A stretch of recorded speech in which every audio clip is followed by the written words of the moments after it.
বলতে চাই আমাদের শ্রেষ্ঠ দাতা এবং প্রধান উপদেষ্টার জায়গাতে আসবেন এবং সমস্যার সমাধান করে দিবেন। এর বাংলার কোনো কথা আছে? এর বাংলার কোনো কথা নয়, এর বাংলার কোনো কথা নয়। দয়া করে কোনো কাল স্থাপন করবেন না, দয়া করে আমার ভাইয়ের জীবন বুঝতে ফেলবেন না।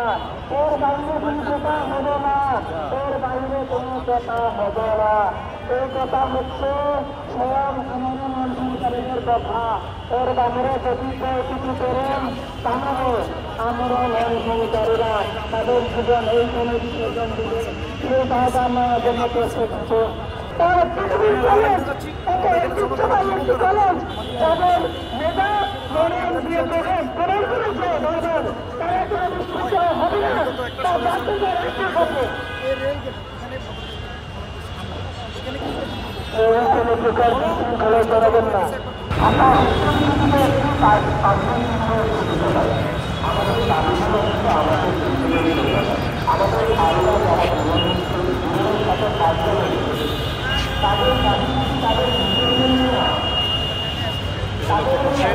কিন্তু সামনের দিকে এগিয়ে যাচ্ছে, যেহেতু এখানে জনবহুল পুলিশের স্থান এবং যে কোনো ধরনের অ্যাক্সিডেন্ট যে কোনো সময় হয়ে যেতে পারে সেটি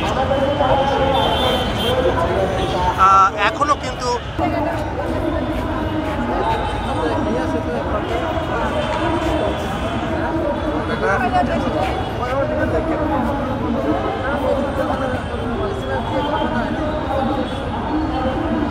উনি তো গাড়াভোগ করেছেন, উনি তো স্বাধীনতাটা 5ই আগস্ট সে জেলে থেকে বসেছেন।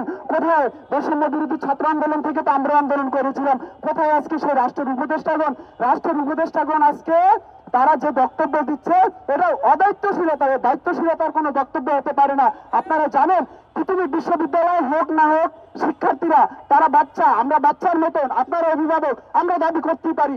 কেন আজকে 7 কলেজ থেকে যে ইস্যুতে আমরা সব দাবি করেছিলাম মেনে নিয়েছিলেন? সেই প্রবিসির পদত্যাগ সহ যে দাবিগুলো করেছি সব মেনে নেননি, কিন্তু আপনারা বসেছিলেন, বসে শিক্ষার্থীদের আশ্বস্ত করেছেন, আমরা বুঝে নিয়েছিলাম। কিন্তু আপনারা সেই তিতুমিরকে কোথায় আশ্বস্ত করলেন যেখানে 115 ঘন্টা শিক্ষার্থীরা না খেয়ে রয়ে গেছে? কেন আপনারা আসেন, তারা বুঝান, তাদের অনশন ভাঙান, আমাদের কিছু বলেন, কিন্তু আপনারা কি দায়িত্ব বিচারিতার মতো বক্তব্য দিচ্ছেন? শিক্ষা সচিব, যুগ্ম সচিব নুরুজ্জামান এসে বলেন, স্যার এসে বলেন তোমাদের দায়িত্ব যৌক্তিক, কেন রাষ্ট্র গ্রিন সিগন্যাল দিচ্ছে না আমরা সেটাও জানি না। আর কোটায় শিক্ষা উপদেষ্টা হওয়া সেই বিরাখ আকাশ বলে যে হচ্ছে শিক্ষা এই পৃথিবীর কলেজ বিশ্ববিদ্যালয় হওয়া অযৌক্তিক। পোশাক বদলেছে, চাকরি বদলাবে, সব বদলাবে।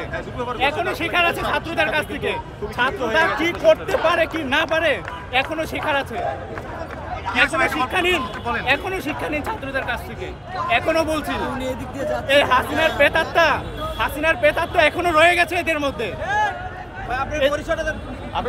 আমার পরিচয়টা বড় কথা না, কথা হচ্ছে যে এনারা যে এরকম ইলিগাল কাজগুলো করছে, এনারা তো আমি কিছু করিনি, পুলিশকে কিছু করেছি, আমি এখানে দাঁড়িয়েছিলাম, তিনি আমাকে ধাক্কা দিয়ে বলতেছে যান যান। কেন যাব?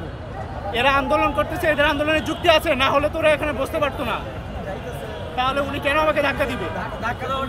উনি ধাক্কা, আমার তো ডিস্টার্ব হচ্ছে, আমি ওখান থেকে বাস থেকে নেমে গেছি অর্ধেক, বাকিটা আমাকে হেঁটে যেতে হবে, এটাই তো আমার প্রবলেম। আমি দাঁড়িয়েছি এখানে, আমি তো এখানে সারাক্ষণের জন্য দাঁড়াইনি।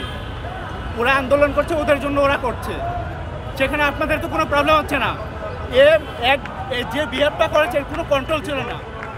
একটা প্রোটেস্ট করছে স্টুডেন্টদের, সেইখানে আপনারা ওদেরকে প্রোটেকশন দিবেন। আপনারা তো রাস্তার মানুষকে ডিস্টার্ব করার জন্য না, সবার সুবিধার জন্য। আপনারা গভর্নমেন্টের টাকা বসে বসে খাচ্ছেন, সমস্ত সুবিধা নিচ্ছেন গভর্নমেন্ট থেকে। গভর্নমেন্টের জন্য কী করেছেন? হাসিনার দালালি করেছেন এতদিন হাসিনার দালালি করেছেন, দেশে বসে বসে পা চেটেছেন, হাসিনার পা চেটেছেন এতদিন। ফ্যামিলি থেকে শিখে আসবেন, স্কুল কলেজ থেকে শিখে আসবেন, তারপরে এখানে আসবেন। ছাত্রগুলো বসছে কেন বসছে? আপনারা শিখে স্কুল কলেজ থেকে পড়াশোনা করে আসেন নাই? পুলিশ কি করে পেয়েছেন? পুলিশের চাকরি কি করে পেলেন? হাসিনার পা চেটেছে।